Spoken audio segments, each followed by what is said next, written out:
really excited to follow up that last discussion. Fantastic panel that Pascal moderated.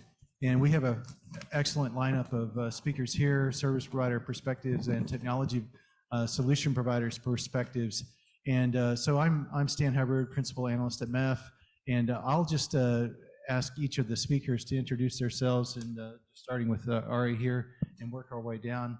And maybe as you introduce yourself, just say a word about your company's solutions that are related to NaaS as you introduce yourself, and then we'll talk a little. We'll move on to some other questions after that. Ari? Sure. Hi. Good afternoon, everyone. Ari Banerjee. I work for Netcracker Technology. We are part of NEC, and we deal with telecom software, which is more BSS and OSS, to be honest. Last few years, there has been a lot of demand around our enterprise customers, as well as from the operators who are serving the enterprise customers around NaaS offerings. So we, it's a marketplace-driven offering, which is partner-centric, and we are supporting that with the biggest bottleneck, which is around service provisioning, OSS, and the revenue recognition of the BSS side, which includes partner management, license management, contract management, settlements, all of those different things. So that's what we bring for the operators. Our selling model, directly selling to the operators and working with operators, a white label, who are then launching their services or providing that to their enterprise customers. All right, so I am Andrew Dugan. I am with Lumen. I'm the Chief Technology Officer. And from a NaaS perspective, what we're trying to accomplish is to create a cloud-like experience in the consumption of all of our services. And that includes underlay services as well as overlay services.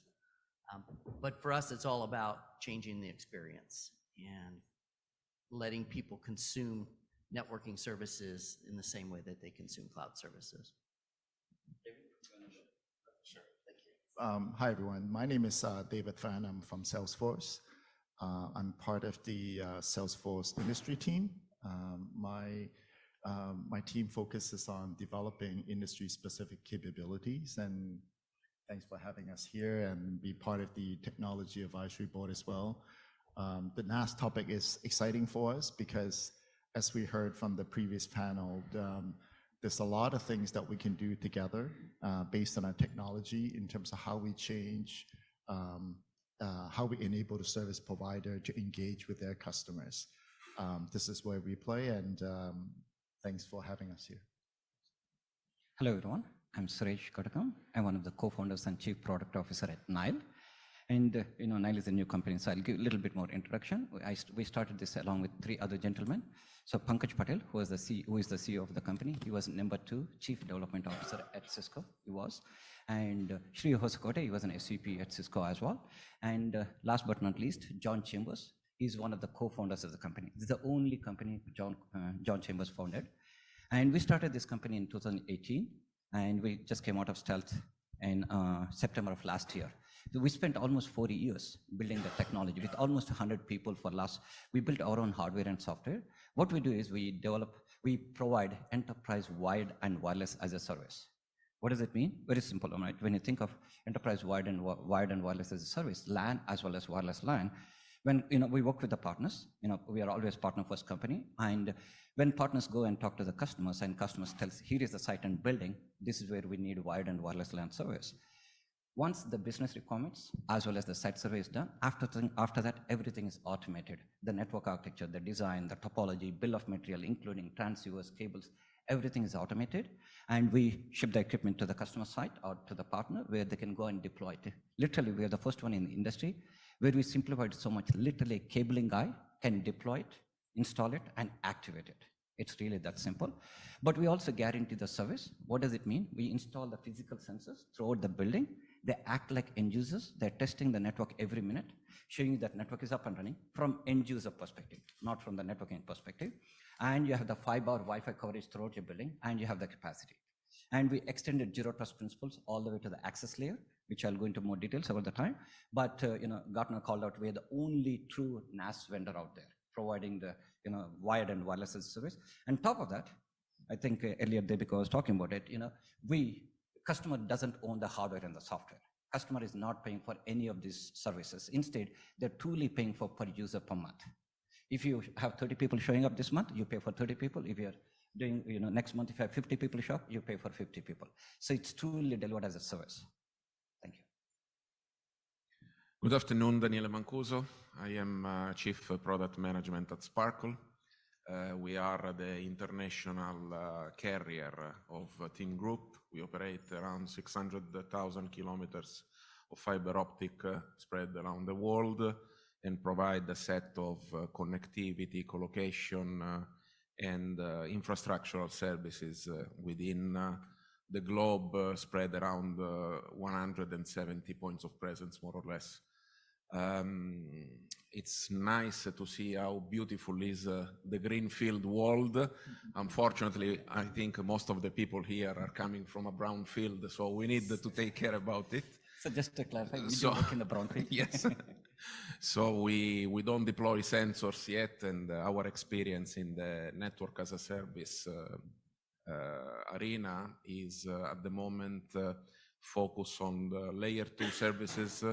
Again, geographically wide, we offer it in our 170 point of presence on net, and a set of cloud connect capabilities, both in the layer 2 and in the layer 3 portion. Of course, any cloud provider that we connect is addressable with the on-demand capabilities. Thank you. Hi everyone, I'm Mirko Altolini at Colt. I run innovation, so focused on building new products for the company. Colt is a B2B carrier. We have a global network with very deep metro presence in particularly in Europe, in more than 50 cities, but also with global presence.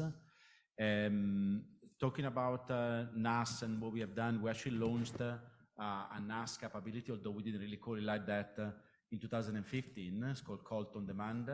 Basically, connectivity as a service, focus on the underlay capability.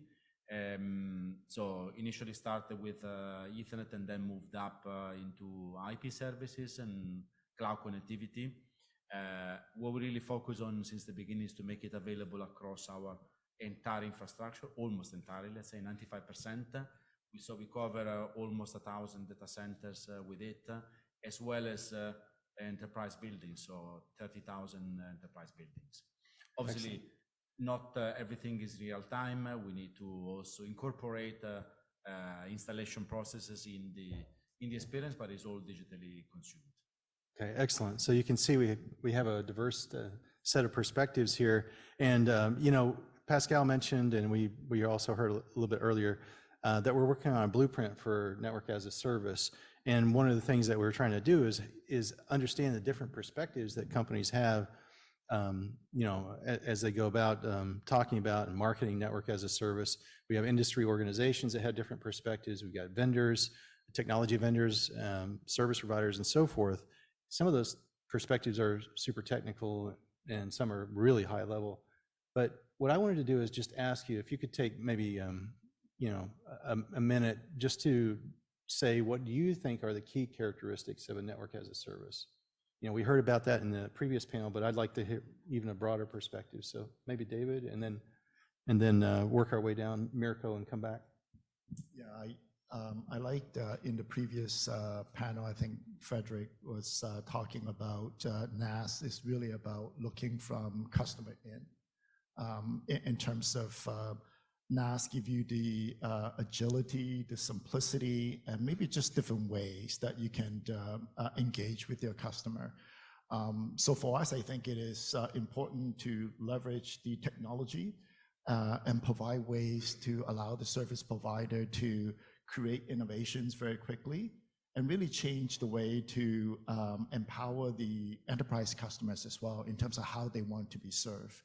I think that is an important part of looking at NaaS from a holistic point of view. Excellent. I think, again, we have already covered some of it in the previous panel, so I want to repeat the same things, but I will put the emphasis on the ecosystem aspect of NaaS. We built, as I said, a connectivity as a service capability. Where I really think NaaS is multi-domain, so across multiple different capabilities, products, services, as well as across multiple different providers. So this ecosystem approach has to be central to NaaS, because if we continue to want to own everything end to end, then it becomes quite difficult to orchestrate services across multiple different domains. Well, in my job as a product management, I have always to get out of my body and try to enter in the body of my customer to understand, to try to speculate and understand what really he wants to achieve. So if I would interpret the role of the CEO of an enterprise that would like to address a business problem, I think what I would like to do is to focus my internal IT department into their core business, which is taking care about their internal application, supply chain, and so on and so forth, rather to be network specialists, which they are not usually. I don't know any single enterprise that is having a specialized network department. It's something that they are usually letting to do within their IT people. So this means that basically what remains into the enterprise is a kind of intent of a business perspective. So NaaS should be able to capture this intent and translate in a set of network requirements that should be implemented as a service and on demand and be dynamically changed according to the change of that intent. This, of course, intercepts everything that has been said so far by David, Mirko, and by the honorable panelists before. So ecosystem, APIs, standardization, consumption model, CAPEX versus OPEX, assets versus subscription, and so on and so forth. We can talk, I think, the whole week about it. Yeah, there you go. I would stop here. Sure. Let me start quoting Jean Ross. She's a professor at MIT. She studied lots of companies that are doing the digital transformation, that are going through the digital transformation. And she says that as part of the digitizing every part of your business, you need an operational backbone. The operational backbone that supports, gives that quality, the predictability of your business operations. And today, corporate networks are not giving you that. You need a corporate network that supports your operational backbone. And we talked a lot of CIOs, just like all of you, and digital transformation is well underway. It's not like nothing new, but at the same time, are they realizing full benefits of digital transformation? And the answer is no. And the primary reason is network is coming in their way. And they want the network to get out of their way. And part of that is, what do they want for the network to get out of their way? One is lifecycle management. All of you talk about it because it's complex. It deals with lots of problems, lots of resources, lots of time. They do not want to deal with the lifecycle management. Second is, they want to have their IT resources to focus on strategic initiatives, then the mundane tasks.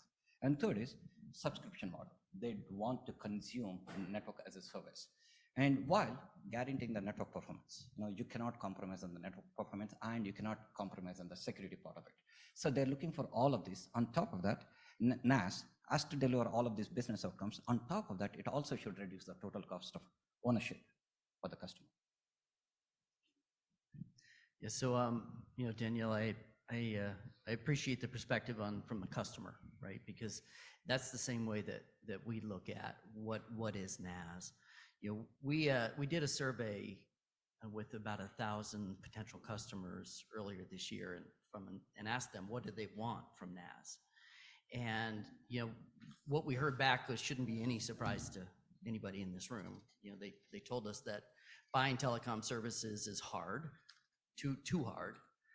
Having to talk to salespeople, do contracts, go through a long multi-week, in some cases multi-month acquisition process to get the service turned up, and then managing them was hard. Being able to make changes, even when those changes were just simple virtual changes, was way too difficult. So what we're trying to accomplish with NaaS is to completely change that experience, the whole buying experience, to make that complexity of contracting go away. There's still a physical part of what we do in terms of connecting customers to a network, but once you're connected, everything else should be done virtually through an API or through a portal. You shouldn't have to talk to anybody. You can if you need help, but you shouldn't have to. So how do you create that experience for underlay services and overlay services where once you have a physical connection, it's really easy? And that to us is what NaaS is. And it applies to all of our traditional telecom services. One of the things when we look at and talk to our customers, right? And for us, the end customers, our end customers are really the operators. We see a few different definitions kind of floating around with NaaS. One is the one that we all understand, which is on-demand connectivity services, white label with all these other applications, et cetera, value-added services, et cetera, and provided to the SMB enterprise customers, et cetera, making easy to consume, easy to order through a self-service portal, partner-centric, ecosystem-centric. That's something which is pretty common definition. There's another definition we hear from some of our Latin American customers, where they talk about network as a platform / network as a service, in which case the APIs to be exposed to third party and to developer community to create that unique offering and services by using their, exposing some of their assets in the network. So for example, location services, et cetera, creating that, providing that to the developer community and being able to provide part of that. Telefonica, in fact, has an initiative around metaverse where they think this whole network API exposure to third parties and to create that ecosystem there and to create the right applications on top of it, making it simple for them would be their main thing, would be the main value add or the secret sauce for their metaverse application that they're rolling out. Slightly different definition, not the usual ones that we normally hear.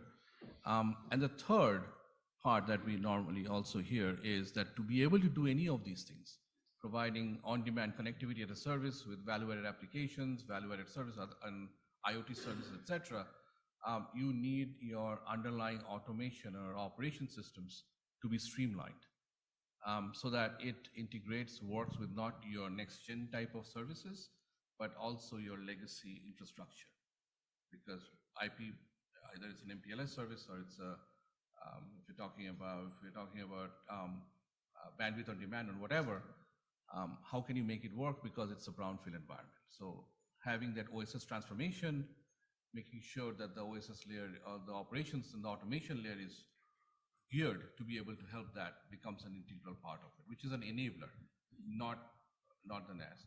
And the other is how do we make money? So is my revenue management system being able to handle this partner-centric offers? And it's on both sides, right? There is the license management, the contract management, your CPQ, your bundling, et cetera, but also revenue assurance, make sure there is no leakage. And we will be able to support alternate forms of payment. Partner-driven, ecosystem-driven services. Daniel, you talked about that. That's important. But how do you make the partner onboarding process fast, efficient, so that the onboarding doesn't take 6 to 8 months?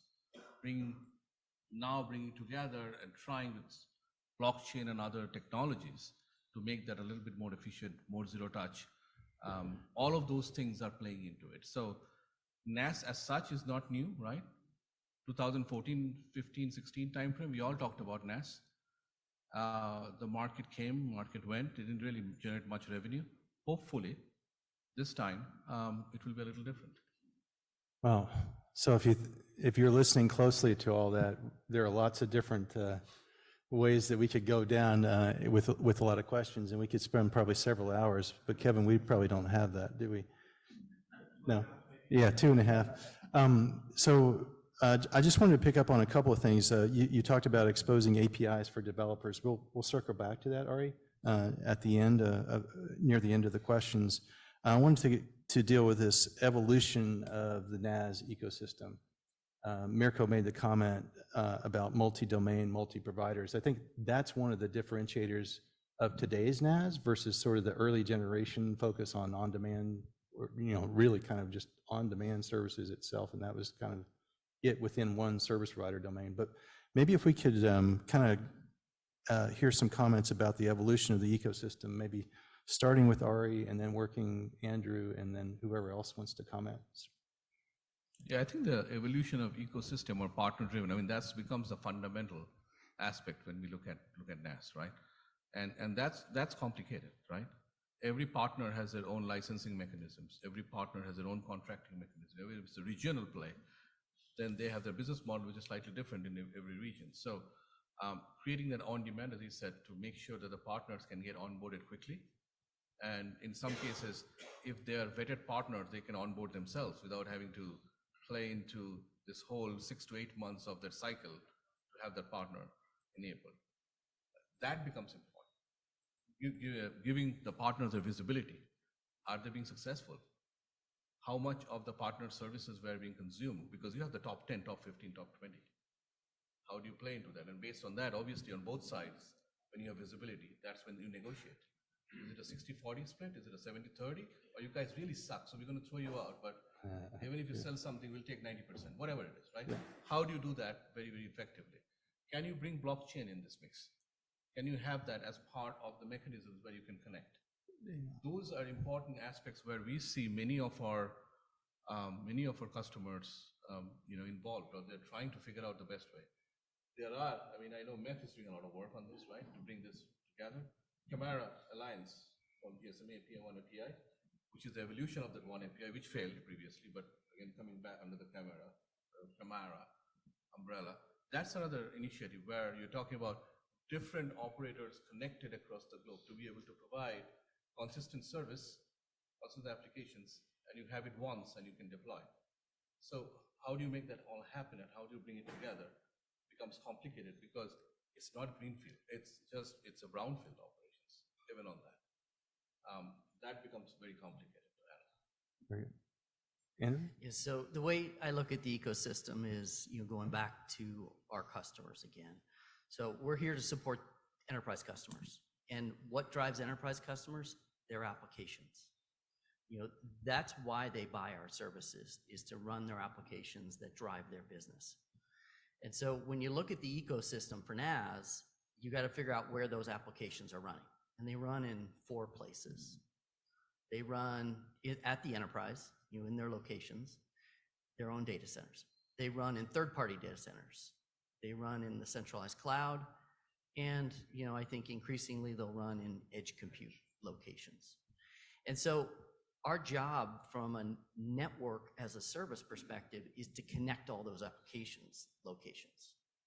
And so you got to look at the ecosystem for those 4 locations. So it's the cloud, it's data centers. It is the connectivity with other service providers to be able to get to the enterprise locations where they're running. And it's the places where edge compute run. So in order to make all this work, you have to be able to interface with the connectivity for those 4 locations. So we got to interconnect with the cloud providers. So we got to get them into this conversation. We have to interconnect with data center providers. So they've got to be in this conversation. We see a lot of service providers here, and that's super important because not all of our networks go everywhere. So we rely on each other. So we have to implement APIs between each other to be able to execute on the network as a service vision for our enterprise customers. So that's an angle that I look at closely as we look at who has to participate in this ecosystem. It's all those parties. And then don't forget the technology that sits on top, the software services, the on-premise equipment. That's all part of the overlay. All that technology is part of it too. Thank you, Andrew. So you can see actually all 5 of them have a commonality. They're all talking about the wide area networking and the only one talking about the wired and wireless inside the building. So there's a difference in our opinions and more because of the different domains. So when you think of ecosystem, right, there is definitely a big play from the vendors side of it, the people who make the hardware and the software, where you build a NaaS solutions on top of it. So if you look at, like BSS, OSS systems that you talked about, you are building NaaS solutions on top of the products that were built for and sold as products.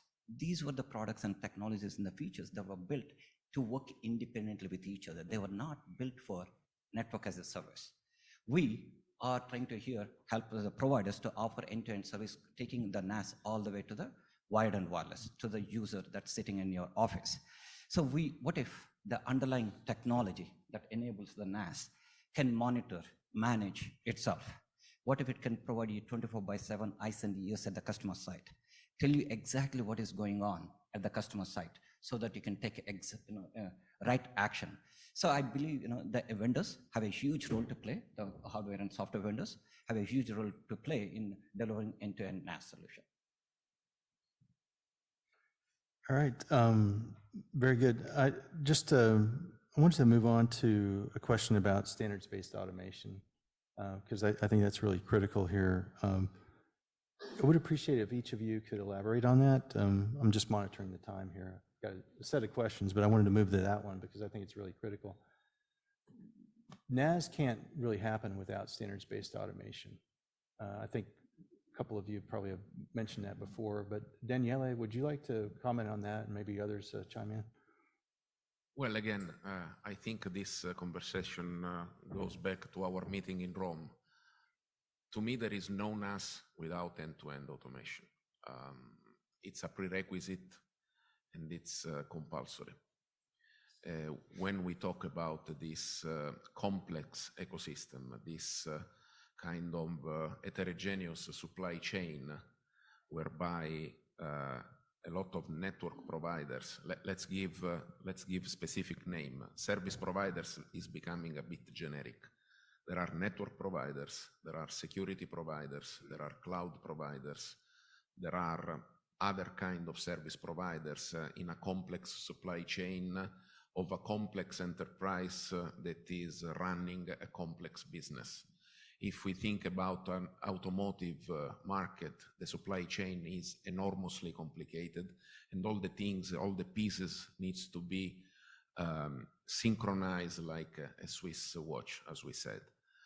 Network, security, cloud is becoming part of this complex supply chain, and everything must be automated. So we all know how difficult is automation, inter-party business process automation, just among network providers like us. We face it every day, and thanks to the implementation of Sonata and the further releases and the automation of a new part of our internal supply chain, we understand how business between us is becoming easier, standardized, quicker, faster, and less error prone. So this model should be exponentially open to the big supply chain, to the complex supply chain, in order to make NaaS a reality for the end customer. Again, it's not about us. It's about the perception of the end customer. We sell experience to the end customer. I think Andrew said it before. We ultimately sell experience, being it on a point-to-point connection, or being it on a big supply chain whereby networking and security and clouds are just pieces, but we cannot go out of the end-to-end standardized automation. Very good, very good. Andrew, would you like to comment on that? Yeah, I mean, this one's pretty simple for me. I agree, automation is critical. I mean, it's a core requirement of delivering on network as a service.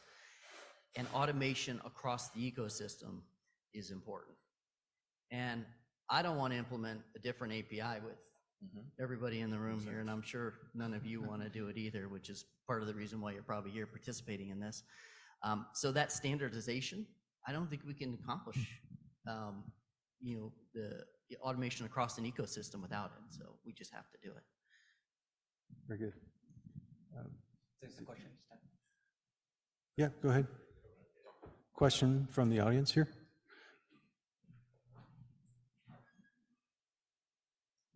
By the way, we have a couple of folks up here who are LSO solution providers, David and Nari, to help in that automation. So my question really was about, you're talking very much about standards-based automation and how important it is, and I think everybody agrees that standard-based automation is the only way for carriers to talk to other carriers and service providers to talk to other service providers. how important do the panel think it is to have north-south standardized APIs and to have that automation within their own stack, standards-based, as opposed to east-west? Right, yeah. Does that Great question make question. sense? Mirko, you Yeah, wanna I can take give that? it a go. I would probably place it as a second level of priority. I think it is important to automate horizontally across the providers. And then I don't want to downplay the importance of Presto and the other APIs that we have, but to some extent it is possible to create automation without those APIs. So systems exist already that have automation, and they can be implemented without having, because that's within the domain of a specific provider or technology supplier. So I would put it as a second level priority. Okay. Danielle? I tend to agree with Mirko. It's a topic that came out in the discussion this morning at the board of directors. We started with the Presto APIs in MEF. Many of us were implementing it, but it's a kind of inside the service provider domain and infrastructure. So it's not something fancy or something that you communicate outside. This were the words of Daniel Barlev, which I share. To me, the most important thing is that in the north-south, there is a clear architectural strategy, a clear way whereby every layer of the architecture is communicating in a clean way with the upper or with the bottom layer. And this, of course, is the business, the main task of our IT departments. And I'm sure that everybody around the tables here is doing his own internal job to automate as much as they can inside their own domain. But the real standardization needs to come on the east-west, because this enables the ecosystem. Andrew, pretty much agree with that? Yeah, completely agree with that perspective. I think, one of the other challenges we face is some of the questions from the earlier panel. Inside our OSS BSS, it's complicated, it's messy. We have to implement that east-west first in order for the ecosystem to work, and we will chip away at that internal complexity, and we should try to do it with a good architecture, Danielle, as you point out, and leveraging, north-south APIs is a good way to do it, but it is second priority for us as well. Yeah, Dave. Oh, yeah. Chris? By the way, it's not just about API only. Automation is also much more, but let's go to Chris. I buy 100% that you got to do the east-west first. But the automation, the biggest limiting factor of making NaaS happen. And as Einstein once said, you're never going to solve today's problems with the same level of thinking that you used when you created the problems in the first place. The OSS mess, the reason it has gotten to the way it's gotten is that every service provider is building a custom solution, and they're all building a unique thing inside. And a vendor comes to the table and they build some component that might be fantastic for one service provider and be very valuable. But then when they go to the next service provider, it's a square peg in a round hole, or they go to the next service provider and there's this massive professional services engagement to do the integration. And so you end up with this set of custom with no interfaces and no designs. And I don't believe that we are going to solve this automation problem with that same level of thinking. So my question is, how do we change that? How do we change that model? Because if we don't, I don't see how we're really going to solve this problem. So let me try to at least address that, right? It's difficult because if there's an OSS RFP, transformation RFP going on in one operator, they're trying to solve their own unique problems. They're not discussing with their partners what they're looking for in that thing. They might be, so there are different things, people are solving different problems. East-West will always be difficult. But there's also the bigger things, right? When we look at from a north-south kind of a thing, there is, in many, many cases, there is not a good alignment between the resource level with the service level and the product level, just because within an operator environment, they probably have multiple OSS systems which have grown over the period of time, and they're not retiring any of them very soon. So launching newer services where, let's say, an IPVPN or a bandwidth on demand or some of these services sometimes takes weeks to provision because there's a manual component as part of this. How do you solve that is a challenge by itself. And then operator to operator standards driven is a great vision. It has not been solved, at least in the last 30 years. I don't know whether this is going to get solved, in my opinion, even with all the standards and APIs that we can talk about. Can I just add something? I don't think the actual the system is the biggest problem in the situation describing, Chris. I think to me is the people and how you use the system is the biggest problem we have today. So back to what I was saying about, to me, is a second level priority. Of course, if you have APIs between two elements of the OSS PSS stack, it's easier to create the automation. However, you can still do that in multiple different ways, whether they're standard APIs or non-standard APIs or use RPA or anything else, it is possible. What we really are stuck with is a model where people are central to the actual orchestration of services. So I think we built into our processes lots of manuality without necessarily having the need for it. And I think that is the biggest thing, the biggest obstacle we have today. So maybe I can ask one question, follow-up question on that one. Can the vendors who are building the hardware and the software, so that you can build your NaaS, do they have any role to play here to simplify, your automation, simplify your NaaS offerings? I think it's a matter of internal culture because I agree with Mirko. We need first to change our mindset. We need first to understand not really the problem laying into the systems, but the problem is laying into the quality of the data that the system manage. If data are certified, and there are ways to certify data, even if we use the spaghetti OSS PSS systems, then probably automation can be a real thing. So internal APIs, north-south, within the operator, not standard, it's okay.